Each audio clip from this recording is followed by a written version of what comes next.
කොහොමද කට්ටියටම ඔන්න මම අදත් අලුත් වීඩියෝ එකක් අරගෙන ආවා.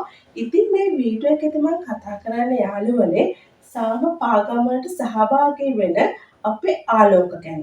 ඉතින් ඔබ දැනටමත් දන්නවා ඇති අපේ රටේ පැවැත්වෙන නියමිත සාම පාගමනට ආලෝක සහභාගී වෙනවා කියලා. ඉතින් ආලෝක ඉන්නේ පඤ්ඤාකර ස්වාමීන් වහන්සේත් එක්කනේ. ඔබ ඒකත් දන්නේ නැති. ඉතින් ඔබ දන්නවද මේ ආලෝක ප්ලේන් එකේ පඤ්ඤාකර ස්වාමීන් වහන්සේගේ එහා පැත්තේ වාඩි වෙලා තමයි ලංකාවට එන්නේ. ඉතින් සමහර විට ඔබට මේක පුදුම හිතන කාරණාවක් වෙන්න පුළුවන්. මොකද සාමාන්‍යයෙන් ප්ලේන් එක සත්වයෙක්ව අරගෙන යනවා නම් ඒ සත්වයාට හිමි වෙන්නේ භාණ්ඩ ප්‍රවාහනය කරන කුටිය. හැබැයි ආලෝකයට එහෙම නෙමෙයි. ආලෝකයේ වෙනස වෙන්නේ යාළුවනේ ආලෝක එන්නේ මගින් වාඩි වෙන සීට් එක වාඩි වෙන පඤ්ඤාකර ස්වාමීන් වහන්සේගේ ළඟ. ඒ කියන්නේ පඤ්ඤාකර ස්වාමීන් වහන්සේට එහා පැත්තේ සීට් එකේ වාඩි වෙලා තමයි ආලෝක ලංකාවට එන්නේ. ඉතින් මෙහෙම වෙන්නේ කොහොමද? ඔබට එහෙම හිතෙන්න පුළුවන් සමහර විට. ඉතින් ඇත්තටම යාළුවනේ ඒක සිදුවන්නේ ආලෝක කියන්නේ සාමාන්‍ය සුනඛයෙක් නෙවෙයි. ඔබ ඒක දන්නවා. ආලෝක කියන්නේ certified service dog කෙනෙක්. ඒ කියන්නේ සහතිකලත් සේවා සුනඛයෙක්. ඉතින් ආලෝකයට හිමි වෙන්නේ සාමාන්‍ය සත්වයට එහා ගියපු ගෞරවයක්.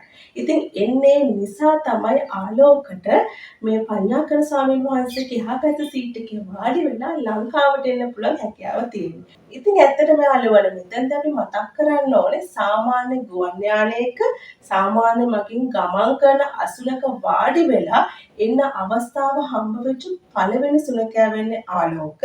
ඉතින් ඒ ආලෝක මම ඉස්සෙල්ලත් කිව්වා වගේ සුනඛයට සත්වයට එහා ගියපු ගෞරවයක් ආලෝකයට තියෙන නිසා තමයි මේ අවස්ථාව හිමි වෙලා තියෙන්නේ. ඒ වගේම මෙතන තවත් කාරණාවක් මතක් කළ යුතුයි යාළුවනේ. ආලෝකව මේ විදිහට අපේ ලංකාවට ගෙන්න ගන්න විශේෂ පුද්ගලයෙක් දායකත්වය ලබා දීලා තියෙනවා. මම හිතුවා ඔහු ගැනත් මේ අවස්ථාවේ සඳහන් කළ යුතුයි කියලා. ඒ තමයි අපේ රටේ වත්මන් ජනාධිපතිතුමා අනුකුමාර දිසානායක මැතිතුමා. එතුමා රාජ්‍යාන්තික විදිහට මේකට මැදිහත් වෙලා ආලෝකව අපිට ගෙන්න ගන්න අවශ්‍ය වැඩ පිළිවෙල සකසලා දුන්නා. ඉතින් මේ අවස්ථාවේදී ඔහුටත් අපි ස්තුතිවන්ත වෙනවා. ඔහුට සහ ඔහුගේ නිලධාරී මණ්ඩලයට අපි ස්තුතිවන්ත වෙනවා මේ සඳහා මැදිහත් වීම සම්බන්ධයෙන්. ඉතින් ඔන්න ආලෝකට ආදරය කරන අයට මේක හොඳ ආරංචියක් වේවි.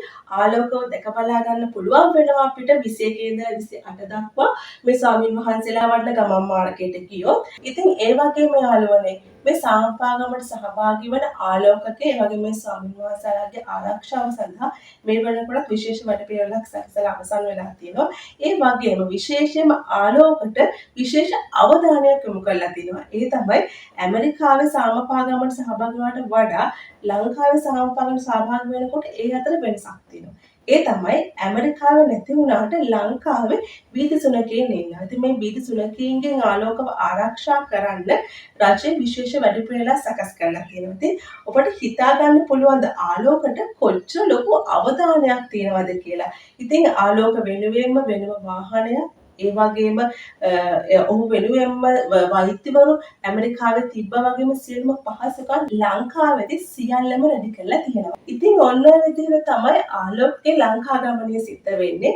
ඉතින් මම ඔබට පොරොන්දු වෙනවා මේ සාමපා ගමන ඉවර වෙනතුරු ඒ සම්බන්ධයෙන් අප්ඩේට් එකක් ඔයාලට අරගෙන එනවා කියලා. ඉතින් මගෙත් එක්ක දිගටම එකතු වෙලා ඉන්න කියලා මම ආරාධනා කරනවා. ඒ වගේම ඔබ අලුතෙන් එකතු වෙන කෙනෙක් නම් ඔබ මේ මගේ දකින්නේ පළවෙනි වීඩියෝ එක නම් මම ආරාධනා කරනවා ඔබේ වටිනා අදහසක් කමෙන්ට් සෙක්ෂන් එකේ දාලා එන්න මගේ channel එකට. මගේ channel එකේ මම විවිධ කැටගරිස් වල වීඩියෝස් කරලා තියෙනවා. ඉතින් ඒවත් බලලා ඒවා ලයික් කරලා කමෙන්ට් කරලා මම subscribe කරලා මත් එක්ක දිගටම එකතු වෙන්න කියලා මම ආරාධනා කරනවා. එහෙනම් යාළුවනේ මේ වගේම තවත් වැදගත් ප්‍රයෝජනවත් වීඩියෝ එකකින් මේ වගේම සාම පාගමන අප්ඩේට් එකකින් හම්බ වෙනකන් කටින් පරිස්සමෙන් ඉන්න. මම ගිහිල්ලා එන්නම්.